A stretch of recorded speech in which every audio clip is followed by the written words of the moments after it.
Mom, what are you doing? This is a professional office. I just wanted you to eat something. Enough! Get out of here right now! You're embarrassing me in front of my colleague. If you can't respect your own mother, who will you respect in business?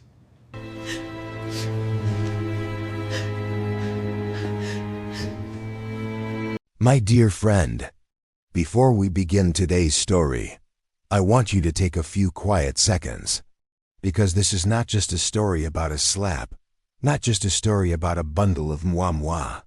It is a story about roots, about a mother's love, and about the things we often drop along the way when life pulls us forward too fast. Some people in life go very far, so far that they forget the place where their first steps began. So far that they forget the hands that lifted them up every time they fell. And sometimes, when we go too far, life forces us to learn how to find our way back. This is the story of Deo, a man who once stood proudly on the 32nd floor of a Lagos high-rise, yet ended up on his knees in the old yard of his childhood home. A story meant for every one of us. Where are you listening from? Lagos? Nairobi? Accra? Johannesburg? New York, London, Sydney, or a quiet little corner of the world only you know? Drop your location in the comments so we can see how far a mother's love can travel. If this story touches your heart, if you believe in family values, gratitude, and stories that remind us to be better, hit subscribe, turn on the notification bell. Every week, we bring you stories that touch the heart, stories that make you reflect on your own life. Thank you for listening to today's story. Now, let's step into the emotional journey of Deo and Mama Funk, the woman who sold beans and mumu her entire life at mile 12 to raise her son. Everyone in the market called her Mama Funk, as if the name itself were born from the smell of boiled beans, warm banana leaves, and the misty early mornings on her walk to the market. Her day began long before Lagos opened its eyes. At 3:30 a.m., when the poor streets of Yaba were still swallowed in darkness, the only light came from the tiny kitchen where she bent over her old wooden mortar, her hands skillfully rubbing soaked beans. The pounding echoed in the dawn, steady, rhythmic, blending with distant roosters. A sound she often joked about. If this mortar sound collected money like church bells, Deo, we'd be rich by now. When he was small, Deo would sit beside her, wide eyes fixed on the steaming moi pot. He'd draw shapes on the fogged lid and burst into laughter as the steam erased them. Mama Funk remembered each of those little expressions the way one remembers the flavor of food cooked with love. She learned how to make moi from her own mother in a tiny village that now lived only in memory. She never imagined that a simple street food would one day become the fragile bridge between her world and the world her son would grow into, the world of high-rise towers, Italian suits, and corporate boardrooms. The walk from Yaba to mile 12 wasn't long, but for a middle-aged woman carrying a basin on her head and a basket of beans in her hands, every step was soaked in sweat. Through all of it, one thought carried her forward: as long as Deo can stay in school, everything is worth it. At mile 12, people were used to the sight of her. A tiny corner stall, a shaky wooden table, a few faded plastic stools. She would unwrap freshly steamed moi, the steam rising into the smells of frying oil, fish, and dusty roads. On good days, she sold out early. On slow days, she quietly packed the leftovers and gave them to the neighborhood kids or the beggars near the church gate. One thing she never allowed to fall short: Deo's school fees. Deo, the boy raised between market shouts and morning prayers. Deo grew up among the bargaining voices and the playful teasing from vendors. Deo, when you become a doctor, treat us for free-o. Mama Funk, if this boy of yours becomes a big man and forgets us, we'll beat you first. She only laughed, wiping sweat with the edge of her wrapper. If he becomes a big man, I'll make him buy the whole market and feed everyone moi. But deep inside, she didn't think it was a joke. She believed, with stubborn faith, that God never lets a mother's tears fall for nothing. At night, when Lagos lit up and traffic roared like an endless chaotic symphony, Deo studied at a wobbly wooden table under a dim bulb. Mama Funk sat nearby, mending clothes, glancing up at him every few minutes as if he were a tiny miracle she still couldn't believe she had. She didn't understand the economics terms he read. She couldn't pronounce the names of universities he dreamed of. But she could stretch every naira, count every coin, and cook enough muamwai for them to survive the week. She had never stepped inside a fancy building. Not because she didn't want to. Life simply never offered her such a thought. When she looked at tall buildings from afar, she only wished, I just want Deo to work in a place like that. A desk, a chair, a life where he doesn't sweat under the sun like me. Her world was dirt on her hem, oil-stained hands, and burns from hot steam. Her world had no elevators, no AC, no marble floors. If someone had told her that one day her son would stand commanding a meeting on the 32nd floor of a corporate tower, she would have laughed. Let him pass his exams first before you make me dream nonsense. But life moved faster than the humble expectations of a mother. Deo excelled, more than anyone predicted. Teachers visited their home, amazed. Mama Funk, this boy is not ordinary. He is brilliant. You must let him go far. Lagos is too small for him. She pressed her palms together, tears glistening. Wherever he goes, it's because of God and everyone's kindness. All I know is how to make muamwa. Then came the day he earned his scholarship. The day he stepped into the kind of school she had only seen on television. Mama Funk stood outside the gate, clutching her old cloth bag, staring at the big building as if it were a cathedral. She didn't dare enter. Her plastic slippers felt too crude for the shiny tiles. She feared her clothes smelled of oil, market dust, and sun. Scents she loved, but feared would embarrass her son. Deo, however, saw the world differently. The farther he traveled from Yaba, the more he realized the world outside didn't look kindly on where he came from. People judged by accents, by clothing brands, by the neighborhood you claimed you grew up in. Yes, Lagos was Lagos, but the distance between mainland and island, between Yaba and Victoria Island, between Mile 12 and the glass towers, was larger than any river he had ever seen. He started talking less about his mother. Not out of hatred, but because he noticed people's expressions shift, sympathy, curiosity, a hint of condescending admiration. Wow, you're impressive, from the market. All the way here? At first he felt proud, but eventually, it felt like he was being stripped bare. As if all his hard work hung beneath a sign. The poor boy who made it. People didn't see him. They saw a motivational story. He didn't want to be an anecdote told after dinner. He wanted respect without the market child label attached. Time passed. Deo became a man Lagos business world feared and admired. Millions in deals, polished presentations. Newspaper headlines calling him Lagos rising business star.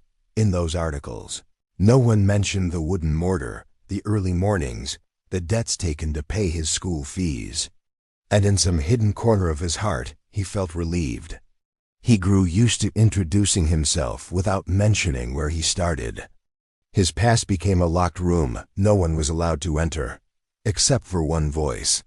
Every time his phone rang and the name Mama appeared, her soft Yoruba-accented voice flowed through the line. Deo, have you eaten? Are they treating you well over there? Inside the cold glass walls of his office, those questions made him more uncomfortable than comforted. He'd answer quickly, I'm fine, Mama. I'm in a meeting. I'll call later. But he rarely did. Because the distance between the woman who sold muamwa at Mile 12 and the man in the Italian suit sitting in a leather chair was no longer geographic. It was emotional. It was internal. It was the distance between a heart that never forgot and a heart desperately trying to forget. Deo Adekoya, once a poor market boy, now a multi-million-dollar CEO feared by Nigeria's business world, yet deep inside him, a quiet, burning shame remained, a shame about the poor past he was trying to bury. Deo was in the middle of a meeting with foreign investors. The door opened. The sound was so small that no one should have noticed it.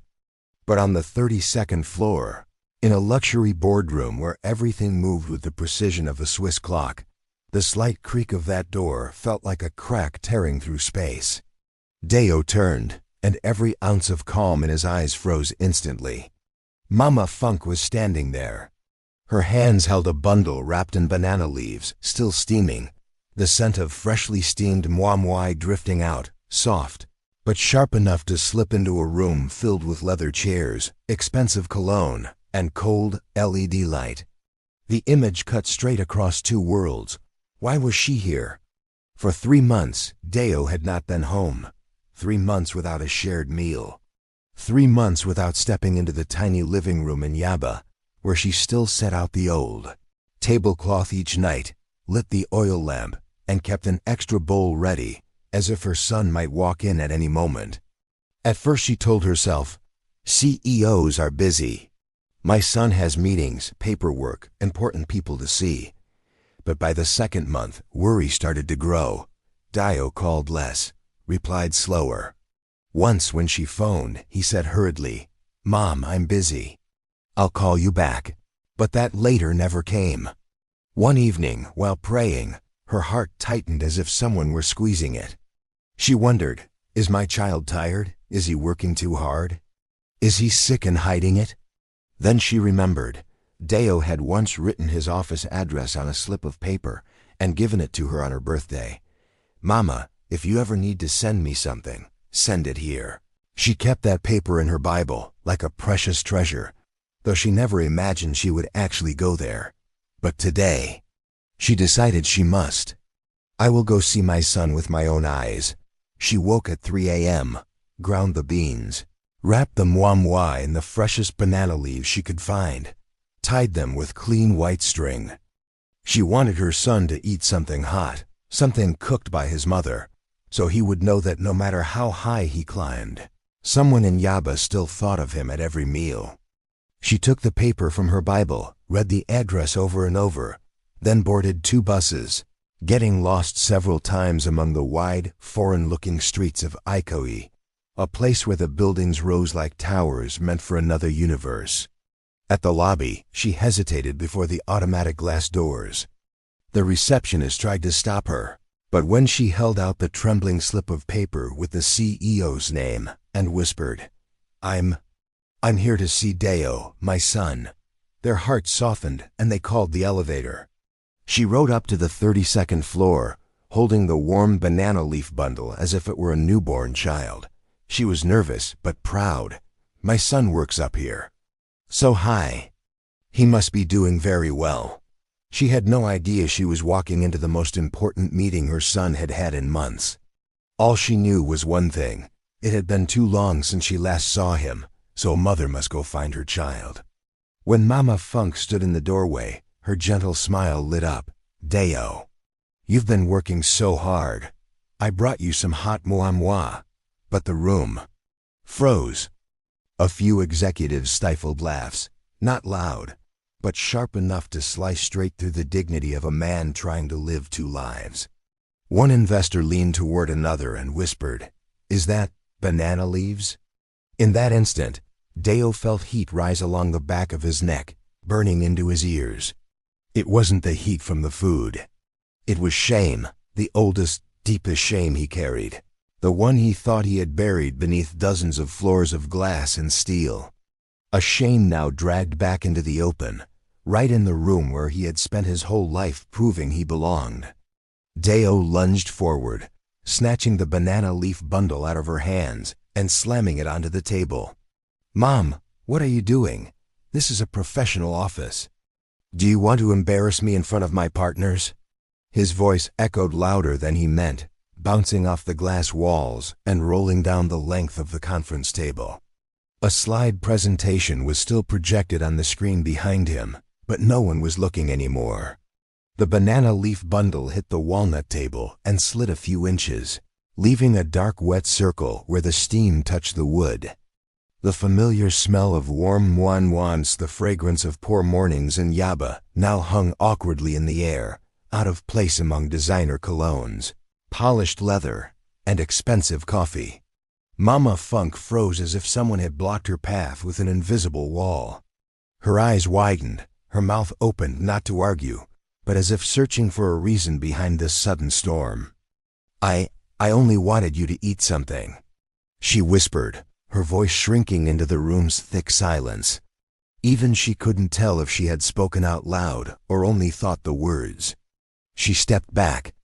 A lifetime of selling beans and moi in the chaos of Mile 12 had hardened her against shouting customers, harsh bargaining, and even rain dripping into her pots. But she had never grown used to seeing her son look at her like this. In his eyes, she didn't see the little boy who once tugged at her wrapper, face smeared with bean paste. All she saw was a wealthy man, his expression twisted with shame, anger, and something that looked painfully like fear. Fear of being seen for who he truly was. "Enough!" Deo roared. The shout sliced through the room like a blade. The interpreter flinched and dropped his pen. A young assistant near the door instinctively grabbed her phone. No one knew if she meant to silence it or record. One of the investors frowned. He'd witnessed CEOs slam desks and throw documents in frustration, but he had rarely seen a man scream at his own mother. "Mr. Adekoya," a foreign voice murmured, trying futilely to pull him back into his polished CEO persona. But Deo heard nothing. In his head, he heard only the stifled giggles of a few executives. He heard the word "banana leaves" whispered like a needle through his skull. He heard echoes from university days. "Where do you live? What do your parents do?" And he remembered every lie he'd told. "My mom runs a small business," instead of "my mom sells Melba at Mile 12. All of it pressed into his chest, dense and suffocating. And he released it in the only direction where there was no defense. "How many times have I told you?" He spat, jabbing a finger at the bundle. "This isn't Mile 12. This isn't our old life. This is my company, an international boardroom. Do you understand?" Blinked rapidly. The words Mile 12 and our old life hit her like stones. She understood the vocabulary, just not the accusation. "I know, this place is fancy," she said gently, swallowing hard. "But you haven't come home. I was worried you weren't eating. I thought I'd bring you something you like." For a heartbeat, Deo's face softened. He saw her standing in the rain years ago, handing him her last portion of moi. He remembered her thin hands pressing worn coins into his palm. "Take it, Deo. Go to class. I can eat a little less." A tiny light flickered inside him, warm, fragile. Then someone at the table let out a deliberately muffled laugh. A young director leaned back in his chair, whispering to a colleague, "This is quite something." Another executive glanced openly at the banana leaves and smirked before looking away, as if watching the spectacle he knew he shouldn't, but couldn't stop. The room shrank around Deo. Every set of eyes felt like a blade. Every shallow breath sounded like mockery. "Do you know what they're thinking?" He snapped, his voice cracking under the strain. "They think I'm some village boy. A CEO whose mother brings market food into a board meeting. Is that what you want them to see?" No, I don't," she gasped, shaking her head. "I never want anyone to think badly of you. But she didn't finish. Deo snatched the bundle again, harder this time, as if its mere presence suffocated him. The heat burned his palm, but he didn't let go. It was as though he needed to crush it, to crush the smell of poverty invading the world he fought so hard to enter. "You don't understand anything," he yelled, eyes bloodshot. "You can't just show up like this. Not here. Not in front of them." His breath came in harsh bursts. His whole body trembled, whether from rage or from terror that his true origins were being exposed. No one could tell. "I'm sorry," Mama Funk whispered. She reached out a trembling hand instinctively, like she did when he was a child having a tantrum. "Deo, if you don't want me to come, then next time I won't. Enough! The words shot out of him like a gunshot. For a split second, everything blurred. He saw only his mother's face, the face he loved most now, turned into the mirror of everything he wanted to escape. And then his hand swung. The slap cracked across the room like lightning. Not loud, but devastating enough to freeze the entire boardroom in shock. The glass walls still reflected every face, but no one moved. The air felt sucked out of the room. Mama Funk's head snapped to the side. The bundle of mavuo fell from his hand. Time slowed into agonizing frames. Deo saw her eyes widen not from pain, but from disbelief. Her hand rose instinctively to her cheek, the wrinkled skin trembling. Her headscarf slipped slightly. He heard someone gasp, "Oh my God." He heard his own heartbeat pounding wildly. On the table, the bundle burst open. Small banana-wrapped portions rolled across the polished wood. One fell onto the carpet with a soft thud. The smell of moi filled the room stronger now, richer like a memory torn wide open. Steam rose slowly, curling upward. The humble scent drifted across the conference room. The scent of a mother's love, the love he was trying so desperately to deny. A young employee in the boardroom had recorded everything. At first, he only meant to open the camera to document the meeting, a habit of the new generation, where everything is saved and every moment can become data. But the second that sharp, ENOUG, rang out, followed by Deo's hand striking Mama Funk's cheek, instinct made him hold the phone tighter instead of turning it off. The footage shook, slightly off frame, but cruelly clear. The elderly woman's face. Her hand raised instinctively in defense, but too late. The slap. The banana leaf bundle falling. Mwamwais scattering across the plush carpet. For several seconds afterward, the room dissolved into silence. No one spoke. No one dared breathe too loudly. But what none of them knew was that with just one tap, that moment would slip out of those glass walls and into the hands of millions. That afternoon, Lagos was hot as usual. On buses and barbershops, at jollof rice stalls, in student dorms, in cramped rental rooms with rattling ceiling fans. People began passing around a video that lasted barely 1 minute. The caption was simple. CEO slaps his mother over a moi bundle. No filters, no effects. Just a shaky angle, harsh white ceiling lights, and the voice of a man shouting, "What are you doing here? This is a professional office. Do you want to embarrass me in front of my partners?" Then, slap. The sound was clear enough that many viewers lowered their phones and stared at the screen, stunned. Within hours, the clip spread everywhere. Gossip pages picked it up. Lagos gossip forums reposted it. People who didn't even know who Deo was clicked share, simply because. This is unacceptable. The internet exploded. Comments flooded faster than anyone could read. What kind of man hits his own mother? Money has destroyed this one. Moi isn't shameful. His slap is. If my mother were alive, I'd carry her on my head. This guy doesn't deserve her. Someone dug up old articles praising Deo as an inspiration story, screenshotted them, and posted beneath the video. This is the inspiration you all celebrated? Another user found an old picture. Deo standing proudly in front of Adekoya Group on his first day as CEO, wearing his first suit. Thousands of comments piled underneath. You can see the arrogance already. Rich but heartless. His mother must be crying somewhere. Meanwhile, in Yaba, Mama Funk didn't own a smartphone. She only had a small old Nokia, good for calls, and the radio on lonely nights. Neighbors started looking at her differently, some with pity, some with quiet fear, some with anger on her behalf. "Funk, have you heard what's happening online?" A nearby vendor asked gently. "What's happening?" Mama asked, confused. The woman hesitated, then chose not to show her the video. Not to hide it, but because she was afraid. Afraid of what would happen when those old, gentle eyes saw themselves being slapped in front of the entire world. The next morning, The energy inside Adekoya Group had changed completely. When Deo walked into the building, his shoes still clicked crisply against the marble floor. But the ground felt different. The receptionist bowed her head. "Good morning, sir."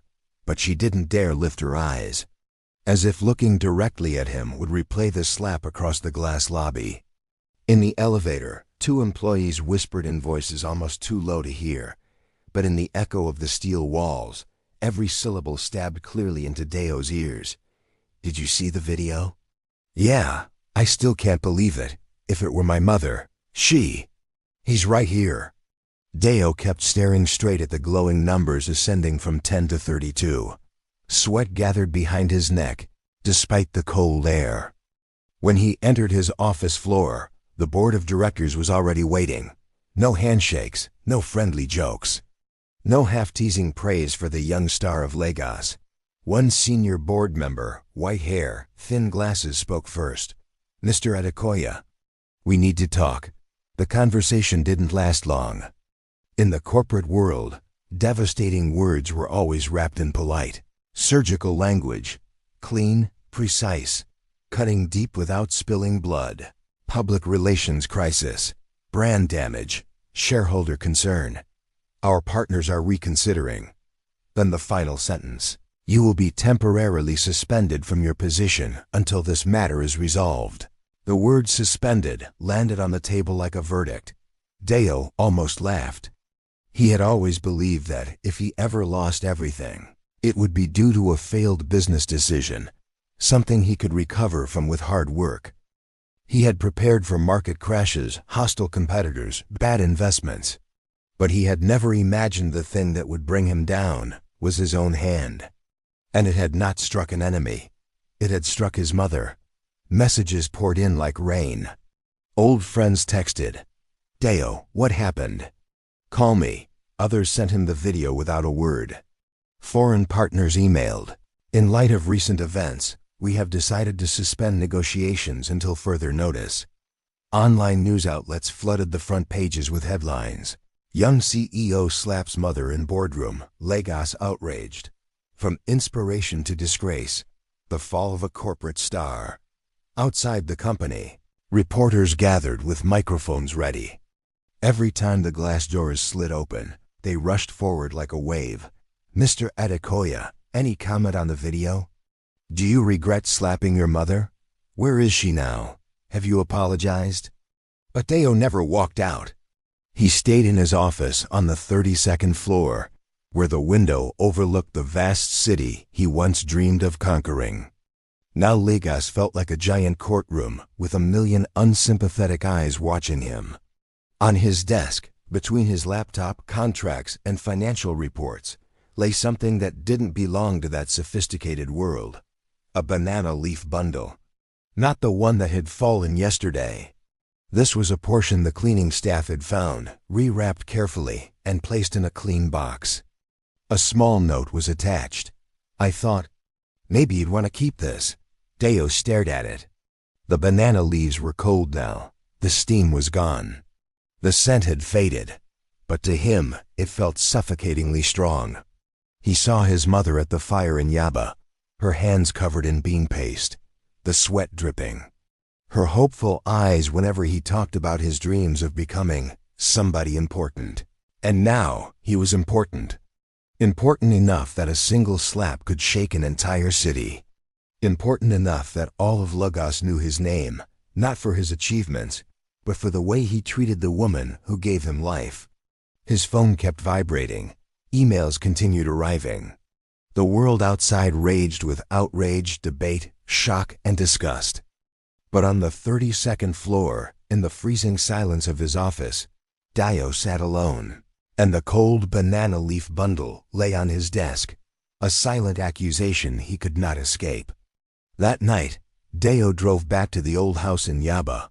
Lagos at night was loud as always, motorbike engines, street vendors shouting, Afrobeat music drifting from a bar at the end of the alley. But to Deo, the noise felt distant, like it belonged to another city entirely. He drove slower than usual, his hands sweaty on the steering wheel, his heart heavy like a stone tied around it. The road leading to his childhood home felt narrower than he remembered. Dirty puddles from the afternoon rain reflected the dim, flickering glow of broken streetlights. He slowed down and stopped a short distance from the house, unable to drive up to the front door as he used to. He was afraid, not afraid of neighbors seeing the CEO return home, but afraid of looking into the eyes of the one person he had wounded so deeply that even he couldn't bear to watch the video again. He turned off the engine and sat for a few minutes.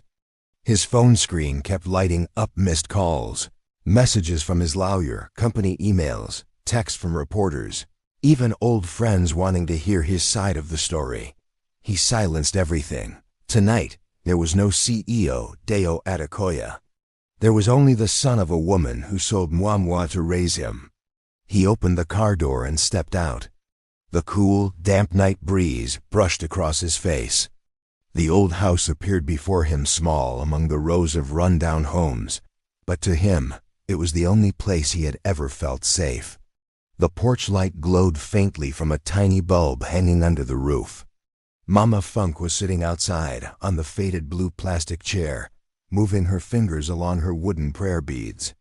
She whispered her prayers softly, her voice weary, like someone who had run out of tears. Her eyes were swollen. No one needed to tell Deo why. Maybe she hadn't seen the video. But she had surely heard. Lagos never kept secrets, especially not a son's sin against his own mother. He stood at the gate for a long time, gripping the iron bars so tightly his knuckles turned white. He had faced board members, foreign investors, the press, but he had never felt his legs grow so heavy as they did now, preparing to step through this small gate. Deo? Her voice rose softly. She didn't need to turn around to recognize his footsteps. He bit his lip. Just hearing his name from her mouth made his chest ache. There was still gentleness in the way she said it, gentleness he knew he no longer deserved. "Mom!" His voice cracked. He walked in. The ground beneath his feet was uneven, the same old cement floor full of cracks where he once played marbles, jumped rope, and kicked around a dry orange as a ball. Everything around him tightened around his heart, pulling him back to a time he wished he had never walked away from. Mama turned around. The yellow porch light revealed the dark circles under her eyes, the deeper lines on her face. Time had carved them long ago. He simply hadn't bothered to look closely before. For a moment, Deo expected her to scold him.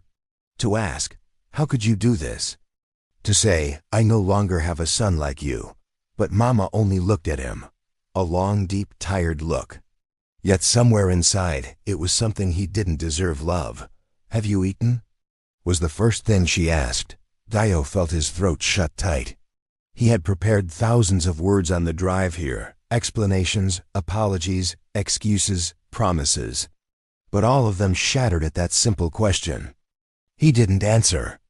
Instead, he took a few more steps, then stopped in front of her, and did something he hadn't done in decades. He knelt, his knees hit the rough, cold cement. Pain shot up his legs, but compared to the ache in his chest, it was nothing. "Mom!" His voice broke, trembling like a snapped string. "I was wrong." The words felt foreign in his mouth. He was a man used to giving orders, to being obeyed. But here, in front of this woman, he was just a little boy who once hid behind her whenever thunder struck.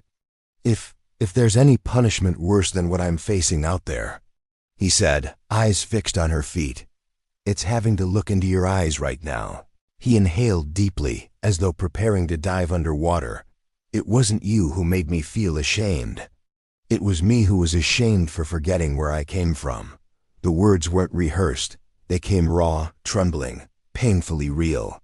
For the first time, beyond all the defenses and justifications, he spoke not to the world, but to himself. Tears began to fall. Not the neat, gentle tears of a movie scene, but real tears, heavy, hot, dropping onto the cement, and onto his mother's feet. Feet that had walked miles in cheap plastic sandals to keep him in school. Her heels were cracked, dry, rough. Each groove was a year of hardship. Each callous a season of rain, sun, and market smoke she endured to feed him. Deo placed his hands on those feet instinctively, pressing his forehead to them. His whole body trembled. There was no CEO left in him, only a lost son crawling back to the only place that still held a space for him. "Mom," he sobbed. "When I was small, I bragged to my friends that my mother made the best mwah in Lagos. But the older I got, the more scared I became of people knowing. I was stupid enough to believe that to go far, I had to erase you." Silence fell. Only the neighbor's radio hummed softly in the distance. Someone was arguing at the end of the alley. A dog barked.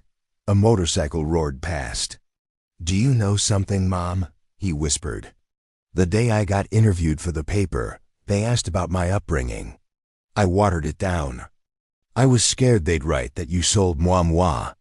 Scared people would laugh." His voice shook. "They praised me for rising above poverty. But what they didn't know was that I was the one who turned my back on the person who built everything I had." More tears fell onto those cracked, weary feet. One drop, then another, filling the crevices left by years of sacrifice and months of his silence. Mama Funk looked down at her son kneeling before her. In that moment, she didn't see the CEO, or the scandal, or the headlines whispered from phone to phone. She only saw her Deo, the same boy who once cried when he scraped his knee, then laughed again when she handed him a piece of warm moi. Her hands that had held pots, bowls, and crumpled Naira notes all her life, now rested gently on his head. The touch was light, but to Deo, it felt as heavy as a mountain of forgiveness. "Deo," she murmured, her voice low and warm like her midnight prayers. "All I ever wanted was for you to eat well. Those fancy things out there, none of them will ever replace the way I love you." The next morning, Lagos woke up to another headline. But this time, it wasn't the same old video being replayed. This time, it was an answer. In front of Adekoya Group headquarters, dozens of satellite vans from TV stations were parked bumper to bumper. Reporters crowded the gate, microphones ready, camera lights glowing red. Behind the fence, curious onlookers gathered. A few people held up handwritten signs. "Respect your mother. No moi, no CEO." From inside the building, Deo walked out. He wasn't wearing his usual gray suit. Today, he had on a simple white shirt with the sleeves rolled up. No tie, no pocket square, no attempt to project power. The sleepless nights showed clearly on his face. But what made the crowd fall silent wasn't his clothes. It was what he was holding, a banana leaf bundle. Not a prop, not a product placement. A real bundle of moi just like the one Mama Funk had carried into the boardroom on the 32nd floor that day. He stepped up to the podium where a microphone was already set. Camera flashes exploded like lightning. Someone called out quietly, "Quiet, please." The noise faded. All of Lagos seemed to funnel into that small courtyard through phone screens, TVs, and laptops. Deo looked down at the row of microphones with News Lagos, Channels TV, Arise News, BBC Pidgin, online outlets that had once called him a symbol of the new generation. Today, they were here to watch him fall. He drew in a deep breath. "Thank you all for coming," he began. His voice no longer carried the polished confidence of his corporate presentations. It was hoarse, exhausted, but strangely more honest than it had ever been. "I know most of you aren't here to talk about Adekoya Group as growth numbers," he said. "You're here because of a painful story, one that I caused." He paused. "That video is real," he said plainly. "There was no editing, no fabrication, no misunderstanding. The man in that video is me, and the woman I slapped is my mother." The crowd murmured. Cameras zoomed in tight on his face. Deo didn't look away. He'd been hiding long enough. "I'm not standing here to make excuses," he went on, "because there is no reason, no work pressure, no brand image that can justify a child raising a hand to his own mother." A reporter raised his hand. Do you realize how much that action hurt people? People who grew up poor. People whose mothers struggled to raise them. Deo cut in not out of disrespect, but because he turned his gaze straight into one of the cameras, as if talking directly to someone watching from a small room in Yaba. I do, he said. Each word dropped like a stone. I apologize to my mother. And I apologize to everyone who has ever felt ashamed of where they came from. Silence fell again. Many viewers watching from home froze. Some employees watching from upper floors swallowed hard, eyes stinging for reasons they couldn't quite name. I spent my whole youth running away from my poor past, Deo continued, slowly. I changed the way I dressed, the way I spoke, the neighborhood I lived in, even the way I told my own story. With every step up, I pushed my mother a little farther away. He lifted the banana leaf bundle in his hand. Cameras zoomed in. The leaf was green, slightly wrinkled, tied with a rough white string. A few drops of moisture still clung to the surface. But this, he said, staring at the bundle, this is not my shame. He turned toward the press, then looked beyond them as if speaking to people scattered across Nigeria. This is love. This is sacrifice. I forgot where I came from, but today I will remember. Those last words cut straight through the tense air. In a worker's compound in Agege, a man paused mid-bite over his bowl of rice, staring at an old TV. In a dorm room in Ibadan, a girl who had just cried because she was ashamed her mother sold fruit at the market went quiet. In Yaba, a few of Mama Funk's neighbors gathered around a small television. Someone let out a long sigh. Another reporter called out, "Do you think these apologies are enough? The internet is demanding that you be held accountable, resign, face consequences, pay for what you did." Dio nodded, not dodging. "I've already been suspended," he said. "I may lose my position as CEO. I may lose major deals. I may lose the image I spent years building. If that's the price, I accept it." He paused, tightening his grip on the banana leaves.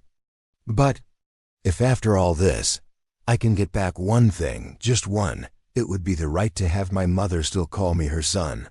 Everything else, compared to that, is cheap." Somewhere in the crowd, someone quietly wiped away tears. No one knew whether it was an old market vendor who had known Mama for years, or the young employee who had filmed the original video, now hidden among the onlookers. "I don't expect the public to forgive me right away," Deo said.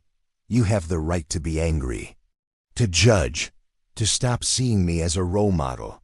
But if this story makes even one person, just one child, one man, one woman stop before feeling ashamed of their parents' work, then I will thank God for giving me a late chance to make things right." He bowed his head. A few seconds passed. Then an older journalist, who had been in the profession for decades, spoke up, his voice softer than before. "Are you going to see your mother after this press conference?" Deo's smile was small and sad. "I didn't wait until after," he said. "I've already gone to see her. I already knelt before her. But what happens between a mother and her child is not something I want to turn into media content anymore." He lifted his head. His eyes were a little brighter. "In the days ahead, if you see me at Mile 12 Market, or in places I used to be ashamed to mention, don't be surprised. That's not a PR stunt. That's me. Going home." No one knew who started clapping first. The sound rose tentative at first, then gathering strength. Not everyone clapped. Some people stood with arms crossed, faces hard. But among the hands raised, many belonged to people who had shared the angry video yesterday and were now sharing this speech with a different caption. A young female reporter extended her mic once more. "If you could go back to that moment, what would you do differently?" Deo looked straight into the camera, no hesitation. "I would take the Mwanwu from my mother's hands," he said softly. "Heat it up in the break room, and invite my whole team in to eat with me." A few light laughs rose from the crowd, not because the line was funny, but because it painted a simple picture everyone wished had been reality from the start. The press conference ended. But the video did not. The clip of Deo lifting the banana leaf bundle and saying, "This is love. This is sacrifice. I forgot where I came from, but today I will remember," was cut out and shared everywhere. People who had written, "What kind of man is this?" now added a new line. At least he had the courage to go back and apologize. Many of us have been ashamed of our parents and never said a word. Evening radio shows debated the story. A pastor in Ogun State quoted it in his sermon.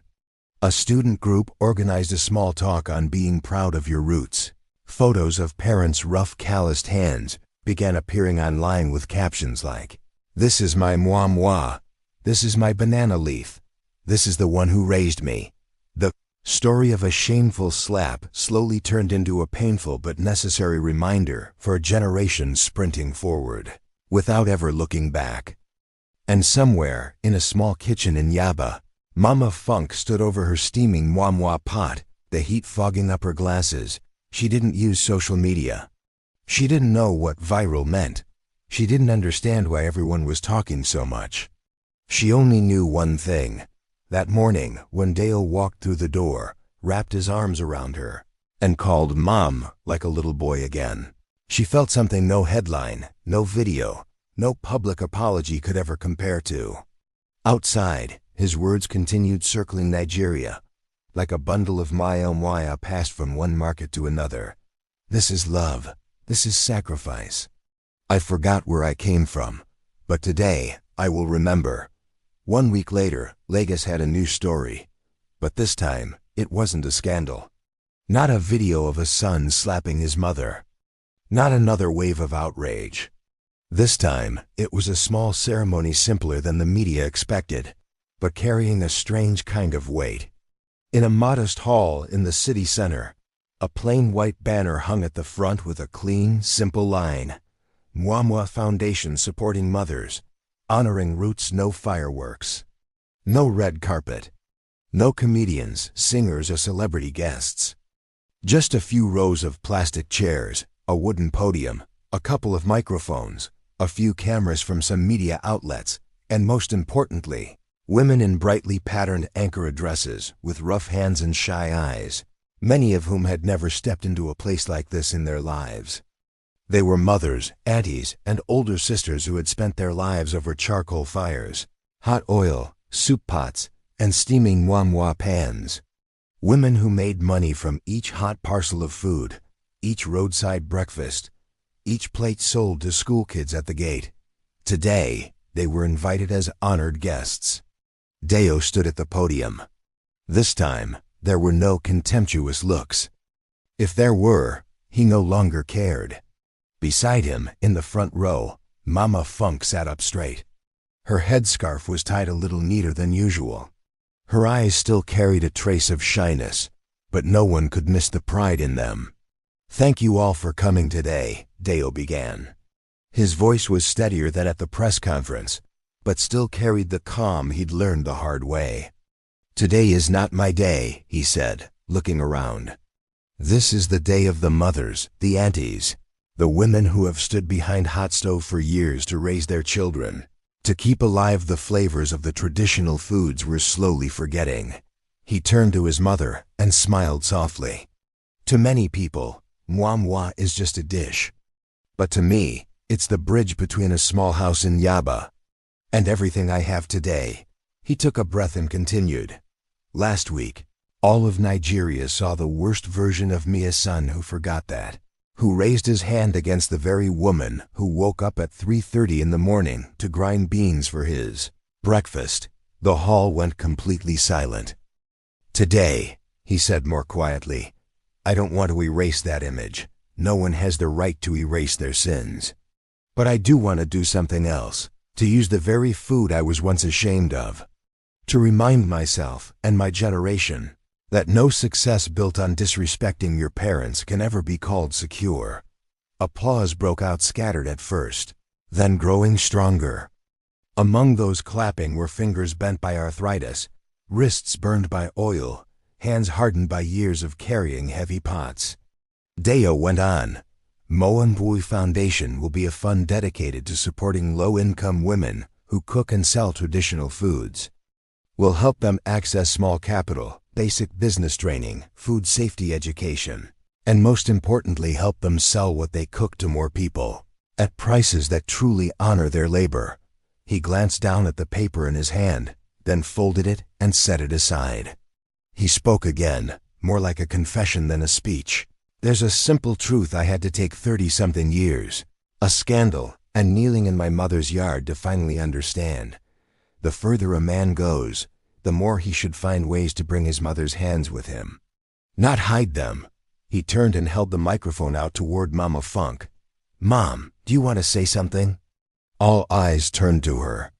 Mama shifted nervously, fingers laced together, her prayer beads slick with sweat. She had never spoken in front of a crowd like this in her life.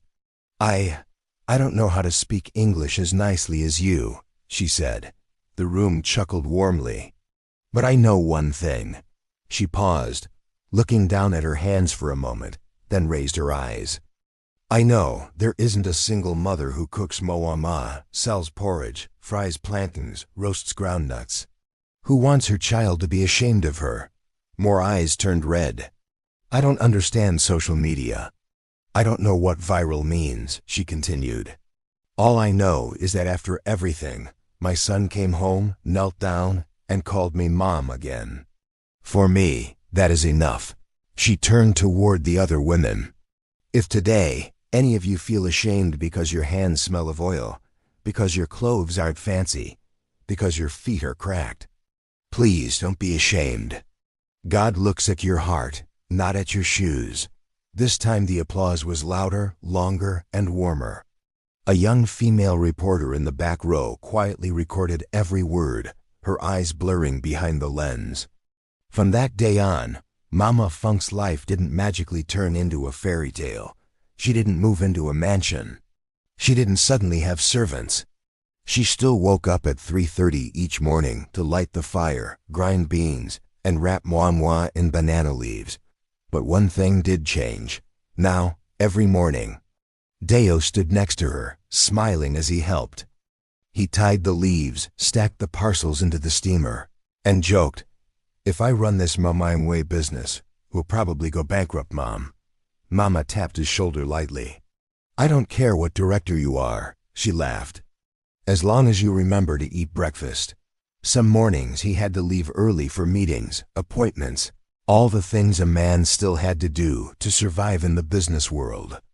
But he tried to spend at least a few mornings each week in that cramped kitchen, sweat running down his back, reminding himself that every polished boardroom had begun with mornings just like these.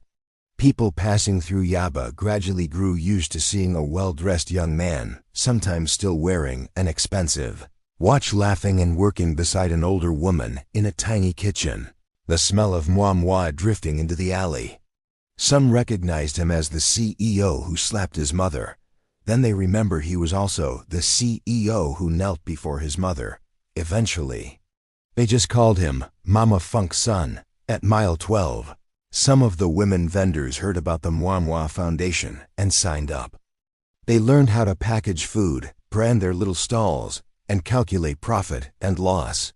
Some began posting videos of their dishes online with hashtags like #Moi Foundation and #Respect Your Mother. Not everyone succeeded overnight, but for the first time, they felt that their poor kitchen work was being treated with real respect. A few months later, a reporter came to interview Deo for a TV program. She asked, "If you could send a message to young people who feel ashamed of their background, what would you say?" Deo didn't answer right away. He looked out the window at a Lagos still buzzing rich and poor side by side, glass towers rising above old tin roofs. "I'd say," he began slowly, "look at your mother's hands one more time." He lifted his own hand slightly, as if holding her wrinkled fingers. "If those hands once washed dishes in someone else's house, carried trays in a roadside shop, sold moi, picked up recyclables, that's not a reason to be ashamed. That's the reason you should live better, twice as decent, 3 times as kind." He smiled, though there was still a shadow in his eyes. You can become a CEO, a doctor, a lawyer, a singer, anything. But if on that journey you make your mother cry from shame, then you've already lost, even if the whole world calls you successful. The reporter was quiet for a moment, then gently asked, "Do you ever wish that moment, the slap, had never happened?" Deo shook his head. "If I said no, I'd be lying," he replied. "I wish it had never happened for my mother's sake, so she never had to feel that pain. But," he looked straight into the camera, "it did happen, and the only thing I can do now is make sure that slap is not the full stop. It has to be a comma so a different story can begin." What story is that? The story of a son learning how to love his mother the right way. That afternoon, as sunset fell over Yaba, the last light of the day washed over rusted tin roofs, sagging clotheslines, and the small yard where Mama Funk was sitting. Deo brought out a plate of hot muyanwa and set it on the old wooden table in front of her. "Mom, today let me taste if I've finally wrapped them like you do," he grinned. Mama eyed him, frowning playfully. "Wrapped like me? I don't know about that," she sniffed. "But I am sure it'll be a long time before it tastes as good." They both laughed. That laughter didn't make the evening news. It didn't become a viral clip. No one rushed to share it online. But it was the sound of a heart healing, because sometimes what lifts us up in life is not the fancy office, not the bright lights of a 32nd floor boardroom, not the endless rows of numbers on a slide. It's the thin, tired hands of the mother who once walked us to school, pressed her last coins into our palms, and watched from the gate as we grew further and further away. Anyone who forgets that, no matter how big their house is, how shiny their car, how expensive their suit, will always be the poorest person in their own soul in this life. Never walk so far that you forget the person who helped you take your first steps. Success may change us, but a mother's love is what keeps us standing. Anyone who still cherishes their mother is never truly poor. Drop your location in the comments. Lagos, Nairobi, Accra, Johannesburg, New York, London, Sydney, or any peaceful corner of the world you call home. If this story touched your heart, hit subscribe, turn on the notification bell, so you won't miss our weekly heartfelt stories. Thank you for listening. See you in the next story.